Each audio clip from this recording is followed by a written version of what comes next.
Hey there, this is Ann O'Brien, and I was inspired to talk with you today about wild women's wisdom and why this is relevant right now at a time where so many of us are hanging out at home, right? There's a lot of uncertainty, there's a lot of fear, there's a lot of feeling of constriction in the collective. Not that you have to be experiencing that or all the time, but it's out there. And it's a time where it's really easy to go numb. And I feel like this is a really important time to not go numb. And so I'm going to talk about that and why I feel this is a time for us each to find our truth within, or to increasingly find our truth within if we've been doing that, and then co create. There's so much light right now available on the planet. There's so much opportunity for connection. I wish we would all go out and just hug each other right now. I think that would be great. But, if you compare this time to times maybe in history that were apparently dark, or where there was a feeling of constriction, we didn't have Zoom, we didn't have YouTube, we didn't have cell phones, we didn't have even, and most especially, I would say, the consciousness that we have now of our creative power and our intuition, and so much that we have now. So I think this is a really amazing time. And we have access right now to a lot of news, right? And more information than we could possibly process. And how do we know what's true? And the positive thing, I think, because we have so much access and information is readily available, truths are coming out, right? But we still have to discern and figure out what's the truth for me, and also stay centered and become proactive instead of reactive. So, what does all that mean? How do we do that? How do we find peace and security and happiness no matter what's going on out there? So, I put together this program for women, the Wild Women's Wisdom, in part because I believe it's important right now more than ever for each of us to step into our wisdom. We'll get to the wild part in a minute. So, the wisdom for us as women, particularly, is very natural because we're biologically wired to make children, and we tend to raise children. Not that you have to, but as a woman, if you are a woman watching this video, you're wired to have natural intuition, and the hemispheres of our brain, studies show, are working together in a different way than men's are. So we have this natural awareness and processing power and sensitivity. So I think it's time for us to step into it. And this is a huge gift that we're here to offer to life. And so we need it for ourselves. We need it for our own sanity. Our families need it. But I think the world really needs it right now. I've been teaching intuition for a long time. I've been studying it even longer, for over 3 decades, actually. And a lot of us have been afraid of our intuition. A lot of us never learned how to access it. And it's so normal. But if we've been invalidated or have not had it modeled for us or supported for us, then it's hard to access. And so it's something you can undo. Maybe you had a past life where you were burnt at the stake or tortured or persecuted, or maybe you don't believe in past lives, but maybe in this lifetime, excuse me, you were, as a kid, going, "Mom, why are you so angry?" And she's like, "No, I'm fine." And you knew she was angry. You could feel it.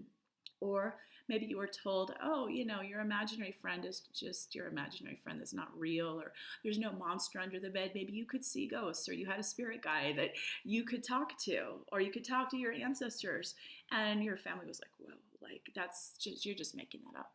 Right? So it could be as simple as that, where people meant well, but they didn't know, or it could be something really traumatic. But most of us have had some of this past trauma or invalidation around our intuition. It's not normal that most of us have grown up being encouraged and taught about what that is. So it's really common to doubt yourself. It's really common to feel disconnected from your truth or your feelings. And it's common then to get into your head and overcompensate by trying to figure everything out, or to try and stay in control. And that's not really helpful most of the time. So I believe that healthy feminine energy is coming into leadership on this planet. And that means not necessarily women in power, it might, but it means feminine values are rising. So these are things like interconnectedness, intuition. We're outgrowing old patterns, things like being overly passive, thinking that means we're feminine if we're passive, or losing ourselves and putting everybody else before ourselves. It's also about outgrowing feminism, the type of feminism that has caused so many of us as women to push too hard, vying for power, overcompensating again. So it's like the pendulum has swung so many times back and forth, I'm excited to see the feminine energy come into a healthy expression. And that's side by side with healthy masculine. So neither is against the other. I have a book about that. That's not quite the topic today.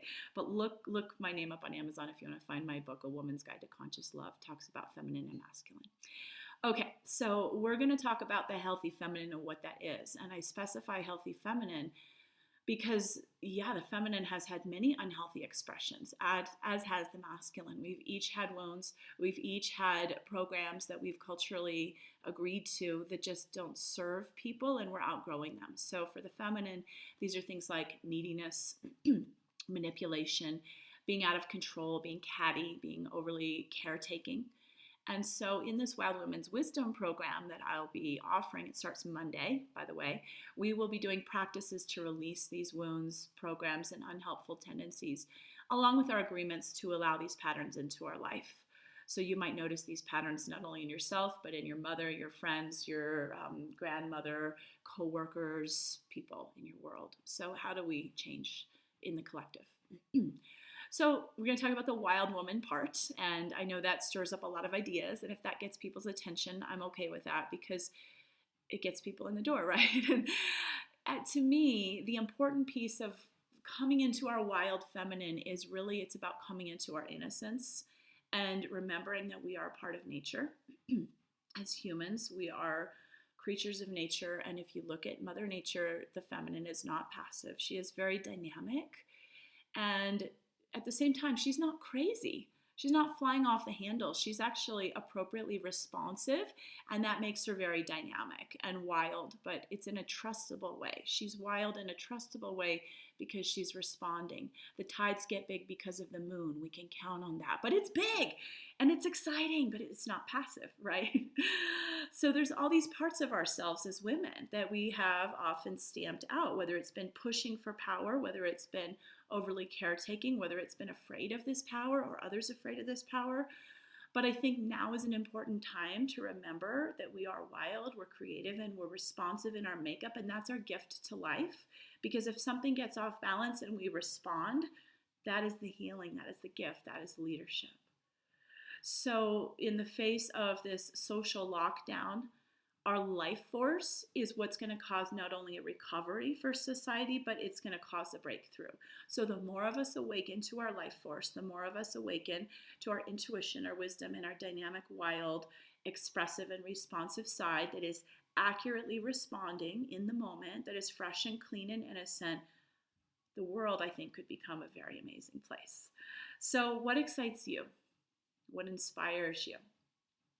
What parts of yourself are unexpressed, and what would you like to give to life? Where have you been holding back, and what would that look like to stop? So in the Wild Women's program, we'll be looking at all this, Wild Women's Wisdom, and ultimately we're going to look at how are you creating and ultimately co-creating your life. So we'll have classes on different topics. We'll have classes on releasing these unhelpful, unhealthy feminine patterns. We'll have a class on awakening your creative, expressive self. We'll have a class on how you're creating your life and self-love and self-trust. I think that's 4 out of 6. That's pretty good that I remember those. There's a couple more. 6 weekly webinars we're going to be doing starting Monday. So I believe if we have a lot of past trauma or if we've been asleep to how much we've been programmed or shut down, then it doesn't feel safe to awaken our intuition or to be all that we are. So that's why in the Wild Women's Wisdom program, we're going to be doing a lot of guided meditation, energy clearing. We're going to be doing creative exercises and awareness practices. And you'll be a part of a group of like-minded women. So as we're sitting at home, it's nice to connect to people, right, that are on your same wavelength, and we'll be seeing each other. We'll be mirroring each other. So, one woman might share something that sparks something in you that's exciting, or she might have a struggle that you're like, oh my God, I'm glad to know I'm not the only one with this. And as you share, you're going to feel the response to you, and that'll be your feedback of where you can get more on course with your own truth. Plus, we laugh a lot. I like to laugh a lot because they say all the great spiritual masters laughed a lot. Anyway, it's a great way to release energy and to get unstuck. So we start on Monday. The time is now. If you're curious, please check it out. AnneO'Brienliving.com/wild.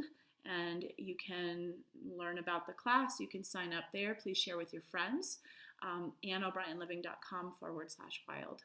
Thank you so much. I hope you're having a beautiful day. And thank you for being a part of the revolution on the planet, right? Share your light.